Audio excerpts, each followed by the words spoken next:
The terrible parents in this video are so awful that they made us think maybe people should have to get a license to have kids. There's not enough therapy in the world to make up for the trauma caused by the parents in these stories, including one about a mother-in-law who tried to ruin a wedding only to have her plans foiled by a brilliant revenge plan.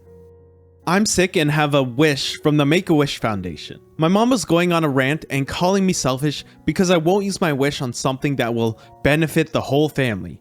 Namely, I want to visit Japan. Since my parents don't have a passport and are constantly working, I decided to go with my aunt and older sibling because they're the only adult supervision that my parents would approve of. I'm the one who underwent rounds of chemo and multiple medicines to stay alive, and the wish is supposed to be something the person really wants. I don't want to spend it on something small like a laptop because I can buy that with my own money. It's a once in a lifetime chance, so I want to go all out, but my parents are holding me back. Even my doctor told me not to pick something cliche like Disney World because it would be a waste. My parents weren't even at my side during my treatments. My sibling was the one who took me every single week for nearly 3 years. Wow, can they just let this kid have this one thing? You know when the Make-A-Wish Foundation shows up, you're not doing well. It's bad enough that they didn't show up to their appointments with them, but now they want to take that one wish and use it on themselves? They might as well just ask to get their mortgage paid off while they're at it. I hope the kid ended up getting what they wanted. I grew up in a household with a narcissistic dad and a borderline personality mom who often left us for long periods of time to do God knows what. When I was 12, I learned that I had a half-sister who was 17 and living in another town a few hours away. She had problems in her house too, although mainly money problems, not actual neglect caused by ill will. And in one letter, I shared with her my fear of the long summer holiday. Being stuck in the house without even school to escape was awful. She made a promise to come and save me if it got too bad. Just let me know and I'll find a way to help, she wrote. A few days after, I posted a letter where I told her about how my mother had stopped providing meals and my dad was emotionally mistreating me. That's where I got the surprise of my life. She showed up on our doorstep. She told my dad that I was going to spend the summer holiday with her family. Since my dad hated kids, myself included, he happily agreed, no questions asked. We took the night train north. I was so excited. She didn't take me home with her. She took me camping. We spent the entire summer hiking amazingly beautiful trails, usually tenting but sometimes renting a small cabin for the night. It was the happiest summer of my life. I suddenly had a sister who cared and enjoyed spending time with me. She could fish and trap birds and cook, and she showed me how to read maps and the names of the constellations in the night sky. When the summer ended, I was transformed. I wasn't shy or confidence deprived anymore. I was a strong and resilient kid with an entirely new outlook on things. And I knew what I had to do. I reported my parents for lacking parenting skills, and I was placed with a foster family. Neither of them made a fuss to keep me, so it was easily done. I often think about that summer, the one that changed my life so profoundly. I don't know if it was that I gained a sister, or that she showed me that I can survive and thrive, even on the roughest unmarked trails. It wasn't until years later that I learned the real story behind that summer. At the time when she made me that promise, my sister lived with her family in a tiny apartment, with no place for yet another person or another mouth to feed. In fact, she had been told to get out herself as soon as possible to make room for her siblings, and she was now awaiting the day when she could move into her student apartment. I was amazed to hear that our wonderful summer was an emergency situation, her way of keeping her promise and also giving me an unforgettable summer. Yet she did it so well that I never once realized that we were there because we had nowhere else to go. Today, I turned 30. My sister is still my best friend, and this summer we plan to hit the trails again. Damn, I actually teared up a little on that one. That was such a nice story. I'm so happy to hear that things can actually turn out well even with bad parents. That was very wholesome. I feel like Hollywood's gonna turn that story into a sappy coming-of-age movie. My parents are both absolutely evil, and I'm ripping myself apart for not cutting off every single connection with them when my body, mind, and soul were screaming at me to do so. If it hurt, it probably happened to me under age 6. I was homeschooled as an only child in the middle of nowhere under what I can only call straight up brainwashing tactics. I'm still reeling from the fact that not only have I failed to escape from their stuff, but I've also allowed my child to be possibly severely harmed by them as well. I'm a single mom who works 2 jobs, and I unfortunately live in the same area as my family in question. After severe emotional mistreatment from both of them throughout my pregnancy after I left my son's father, I felt obligated to let my mother watch him at 3 months and beyond because I couldn't afford childcare anymore. I'm a nurse and a waitress working minimum wage. Plus, my mother was showing symptoms of being depressed, and my son really seemed to cheer her up. They both acted out loving him very much. I soon learned how horribly wrong I was. 2 months ago, I was put on sick leave. My son had caught Fifth's disease and I ended up catching it from him. We were both still sick, but I had to go back to work. So back to my parents he went. My mother is a registered nurse. Unbeknownst to me, she mail-ordered ivermectin, an antiparasitic for animals, from Canada. She wanted to fix his symptoms. She was giving me her usual nutty spiel about another miracle medicine when I dropped him off. I thought she was trying to suggest I ask his pediatrician about it. I tuned her out because I'd heard enough and much more insane things come out of their mouths every day. Besides, I was gonna be late. I kissed my baby's forehead and left. A severe snowstorm came in that night, so I had to leave him overnight with them. When I got there the next morning, he seemed very tired, but I figured it was time for his mid-morning nap since it was 10 or 11. That's normal for him. But as soon as I got home, I knew immediately something was wrong. He's normally a sweet, calm, happy baby who takes a while to get upset about something. Now he was screaming at the top of his lungs, was pouring sweat, and after barely an hour, a rash started forming all over his body. I immediately rushed him to the ER. They initially assumed sepsis, but thank God they drew blood. They kept asking me if he took any medications, and I kept telling them no, he's healthy, always has been. They kept asking me, "Are you sure?" I called mom to ask if she'd possibly fed him anything new. That's when she owned up and told me what they'd done to help him. When she kept going, my heart stopped. Since they had little to no dosage information, and it had no approval for use on babies, she had administered a near fatal amount in his bottle. If I hadn't brought him in as quickly as I did, the doctor informed me he would have gone into total organ failure and died within hours. He was flown from the regional hospital to the biggest medical center downstate and spent 3 weeks hundreds of miles from my place. His dad came through and supported us and is consulting a lawyer, which I have zero problems with. My baby has recovered unbelievably well from the ivermectin and the Fifth's disease as well, thanks to the excellent care he got. But this story could have ended horribly, and I don't doubt it's ended differently before. That's the problem with conspiracies like this, spouting off the benefits of untested drugs. It can have real consequences like it did in this story, and I'm just so happy this one turned out okay. When I was 3 years old, I was in the washroom and decided to try on my mom's necklace. In all fairness, it was a beautiful thing that she had worn to her wedding, but I dropped it in the toilet. Then 3-year-old impulsive me flushed it, and obviously it went down never to be seen again. I've always felt terrible about this. I've apologized for many, many years. Age 6, age 9, age 13.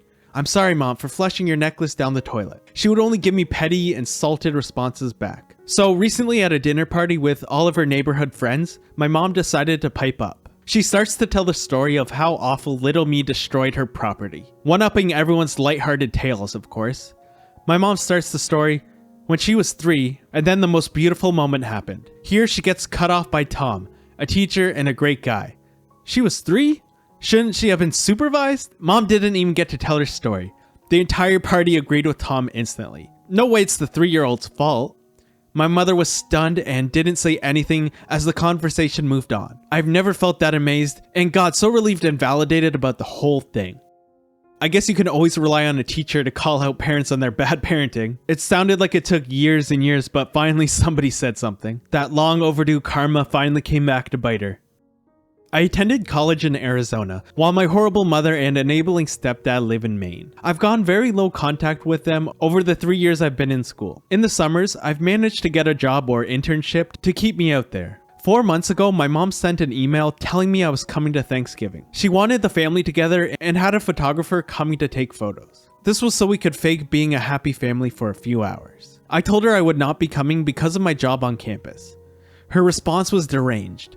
She then called the school. They told her that I'm over 18 and therefore they can't tell her anything. When she threatened to pull me out, the awesome lady at the register told her, "Good luck, he's on a full scholarship and pays for everything himself." When she realized she couldn't lie to the school, she had my stepdad call to beg me to come. This guy stood by since I was 12 and watched my mom degrade me and lie about me, and did nothing. Screw him. I ignore his calls. She then called my biological dad, who laughed at her and hung up. We have our issues, but he's genuinely a good guy who has dealt with mental health issues his entire life. So on Thanksgiving, I woke up, went to the gym, and enjoyed a leisurely breakfast at my favorite cafe. I came home and was getting ready to throw laundry in the washer and make myself chicken and noodles in my crock pot. Then disaster struck. Campus officers pretty much busted down my entire door. So yeah, guess what happened? My mother called them up and claimed I had told my sister, who I don't even talk to because she is easily swayed by my mom, that I was going to attack the school. Yeah, so that meant a trip to the campus authorities. Them searching my room and car and finding nothing, and my RA and 2 floor mates defending me. Finally, I had to show them emails of my mom threatening me that I'd be sorry for not coming to Thanksgiving. After that, they apologized. I was allowed to go back to my dorm, and the RA and I managed to put the door back on. Oh, but there was a cherry on top. Soon after, my grandma called to inform me my mother had been arrested because she had filed a false report. It almost made that horrible experience worth it, just for her to get a little piece of what she deserved. I wonder why the son doesn't want to go to Thanksgiving. And did this psychopath really think that swatting her own son would get him to come? Some people are just delusional and can't imagine that they'd ever be wrong. I'm glad she got a bit of karma at the end. When I was a kid, my mom was a pretty awful parent to me and my siblings. Resentful, a bit of a bully, never hugged any of us, and mainly told us how we ruined her life. You get the picture. I moved out at 17 to keep my sanity. I'm 28 now and never had much of a relationship with her after moving out, as she never once admitted that she had done some really messed up things to us. My sister is married and has 2 kids. My brother is divorced with 3 kids. I got a call that nearly ruined my life. It was at the hospital, and they said that my mom managed to drink her liver out of order and needed a transplant. All of us siblings were found to be a match. My sister and brother, once they realized that cutting out a part of their liver isn't risk-free, backed out. But that wasn't the end. I was told that I have something called situs inversus, meaning my organs are abnormally placed, and that it would make the risk of surgery even higher for me. 4% risk of fatality within 2 weeks of surgery, and a higher risk of other awful things happening. And of course, a 100% guarantee that my mother will drink that liver away anyway too. At that point, everyone, the doctor, my mom, my siblings, everyone is telling me I should do it. Why? Because I don't have kids. So who cares if the risk is high? My family never valued my lifestyle, as I decided not to do their life script. I bought a cabin in the wilderness in the north and worked from home, so I rarely have to leave my lovely little hideaway. I make enough money to live the life I always dreamed of, but apparently that doesn't count since I don't want kids. And my mom, who never cared if I lived or not, suddenly thinks she deserves my liver because she gave birth to me. Screw them all.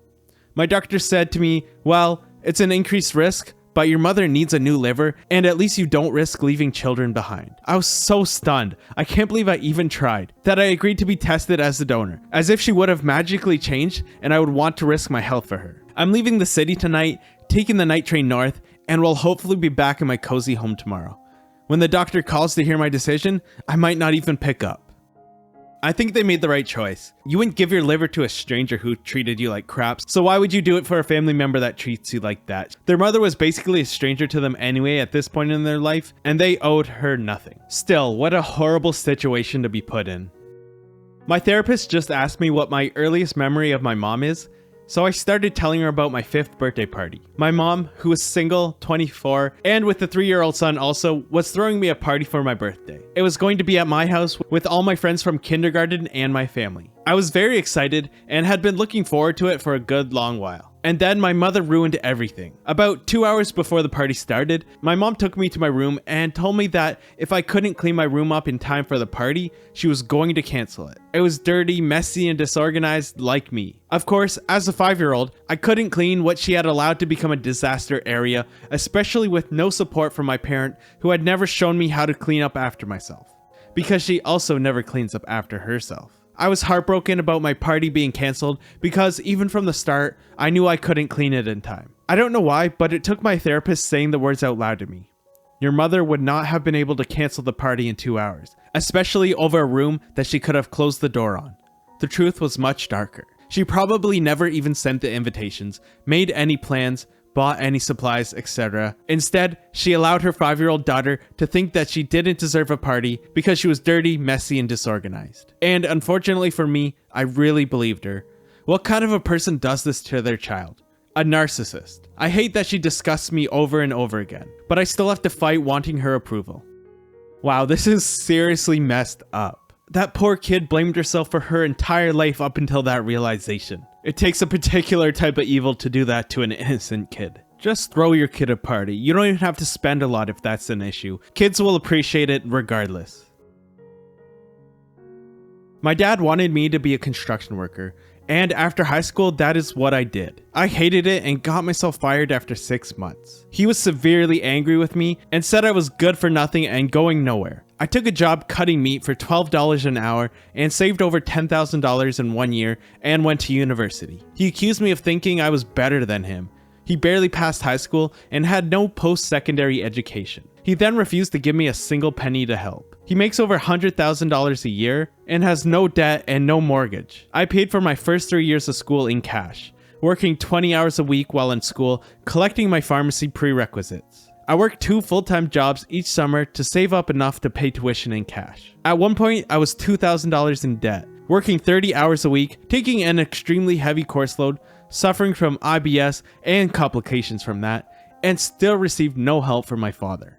But he wasn't even done yet. He actively tried to sabotage me by providing me with no space to study at home. I would be studying for finals, and he would ask me to rewire the basement for him, and then go completely ballistic on me when I would say I don't have time, but I'll gladly help after finals. After my mother divorced him and moved out in September 2017, it all got so much worse. I was getting my last 3 prerequisite classes to apply to pharmacy school at the time. He would torment me every day, sabotage me, watch me struggle to afford to feed myself and pay for gas to go to school, and offer no help, etc. I am 23 and I have grown a lot of gray hair in the last 3 years from stress. One night while I was playing Xbox after writing a midterm, he comes down and starts screaming in my face and going completely ballistic again for no reason. He would not stop threatening me and screaming in my face. I threatened to call the cops on him and he started freaking out even more.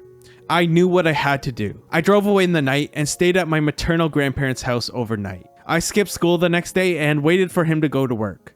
I came home with my grandpa's SUV and loaded all of my belongings up and moved out. He has tried to contact me dozens of times now by sending random pictures of things, random messages like, "What's up?" but never any apologies or admittance of wrongdoing. I've not replied to any messages, not even once. My last memory of him is backing out of my driveway and disappearing into the night. I finished my last prerequisite and applied to pharmacy school. This week, I found out I was accepted. I've done this almost entirely on my own with absolutely zero support. My dad just refused and my mom just isn't capable since she doesn't make a lot of money. I am the first person in my family to ever go to university. This is the proudest I've ever been of myself.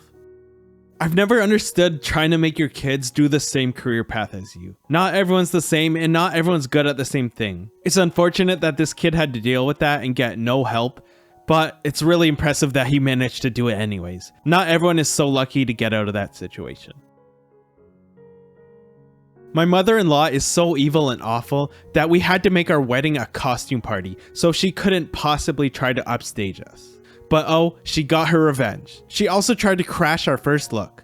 However, our wedding party was primed on this woman, so they were on it and stalled her long enough for us to get it done. She still made fun of my fiance while we were taking our wedding party photos and tried to pop one of her favorite humiliation stories about him, but everyone just ignored her. She did stage a situation where she purposely missed the bus to the venue and was left behind and had to be driven over. She talked about how horrible the people on the bus and my fiance, and I by association, all were to leave her behind. We also had a friend read a 20-minute funny story over dinner so that there was no room nor time for toast because she is particularly fond of telling stories about how awful and unlovable a child my fiance was. She also torments him with this song she made him sing before every single dinner of his entire life. People were done eating by the time the story ended and had begun to get up to dance. If looks could kill, hers would have started a nuclear meltdown. We set our first dance to come on by surprise, and the DJ privately told us what song it would come after. So we literally ran to the dance floor and did it last minute so she didn't have time to mess things up. Of course, she did not help clean up at the end of the wedding. It was my family and the wedding party who cleaned, but we survived, especially with the help of our very attentive wedding party, who fielded her and did what they could to buffer us. Oh, and she never found out about our hotel room number either. We did it. Wow, imagine having to plan your whole wedding around preventing one person from ruining it. But somehow they managed to pull it off. I think even the CIA would have trouble pulling off something so elaborate. That's the last of our tales of horrible parents for today, but check out the rest of our channel for more jaw-dropping real-life stories.